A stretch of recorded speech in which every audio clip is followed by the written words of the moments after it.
Fondness for the Fun Guy by Sharon McAllister. Ah, Cheryl, at last. Morning, Mrs. Hardy. Sorry I'm late. I got caught in the post office. Yes, well, never mind that now, dear. I thought we would do a spring clean today. You can start with the downstairs lavatory. Right you are, Mrs. Hardy. Oh, and I just saw Mr. Hardy walking in the direction of the village. Smiling away he was, looking very pleased with himself. A right spring in his step, I'd say. Oh, Gerald. Yes, he's just popping along to the woods to look for seps. Beg your pardon, Mrs. Hardy. Seps, dear.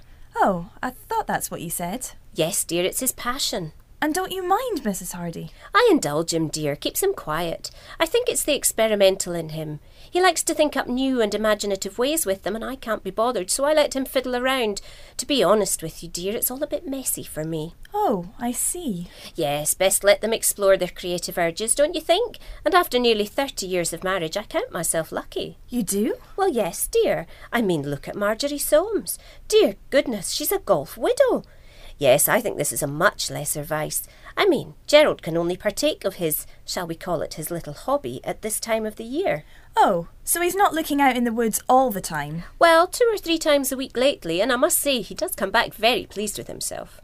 I bet he does, dirty so-and-so. I must admit, Mrs. Hardy, I wouldn't let my Tom do it. He'd be out in his ear. Yes, you're right, Cheryl, it is dirty, and I draw the line at him bringing his filth into my house. I mean, when he comes home, he is covered. You should see his trousers. They're a sight.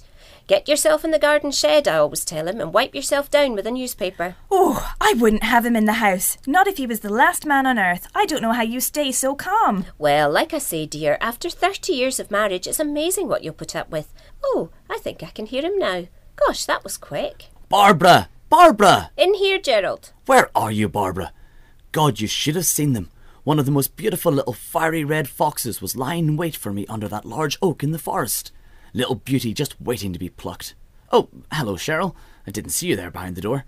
Where's Barbara? Listen, Cheryl, are you keen at all? I mean, I could happily sort you out with some. Very tasty, too. There are a couple of ladies in the village I'm supplying, and as long as we keep the whereabouts a secret... Ouch! Cheryl? Cheryl! Darling, where on earth has Cheryl gone? I don't know.